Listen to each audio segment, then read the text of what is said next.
உங்க வண்டியில இருக்கிற பிரேக் ஆயில்ஸை கம்பல்சரி நீங்க இயர்லி ஒன்ஸ் ரீப்ளேஸ் பண்ணியே ஆகணும். ஏன் தெரியுமா?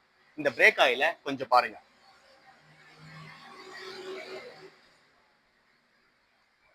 இதுதான் இந்த வண்டியோடைய பிரேக் ஆயிலோட கண்டிஷன். இது வந்து ரொம்ப பழசாயிடுச்சு. இது ஏன் இந்த மாதிரி கலர் மாறிடுச்சு தெரியுமா?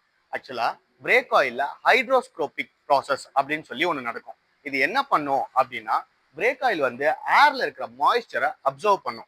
இதனால பிரேக் ஆயிலுடைய பாயிலிங் டெம்பரேச்சர் அதிகமாயிடும். இந்த மாதிரி பாயிலிங் டெம்பரேச்சர் ஜாஸ்தி ஆகிறதுனால அந்த பிரேக் ஆயில் ஹீட் வந்து சீக்கிரமா ஆயிடும். ஆஸ் வெல் அஸ் அந்த பிரேக் ஆயில்ல தண்ணி வந்து அதிகமா கலக்கிறதுனால, ஏர்ல இருக்க மாய்ஸ்சர் வந்து அந்த பிரேக் ஆயில்ல கலக்கிறதுனால, இந்த பிரேக் ஆயில் எங்கெங்கெல்லாம் சர்க்குலேட் ஆகுதோ இந்த இடம்லாம் சீக்கிரமா ரெஸ்ட் ஆக ஆரம்பிக்கும். இதனால பிரேக்கோட எஃபிஷியன்சி ரொம்ப ரொம்ப ரொம்ப அஃபெக்ட் ஆகும். அதனால இந்த உங்க வண்டிங்கள்ல பிரேக் ஆயில்ஸை கம்பல்சரி இயர்லி ஒன்ஸ் நீங்க ரீப்ளேஸ் பண்ணியே ஆகணும்.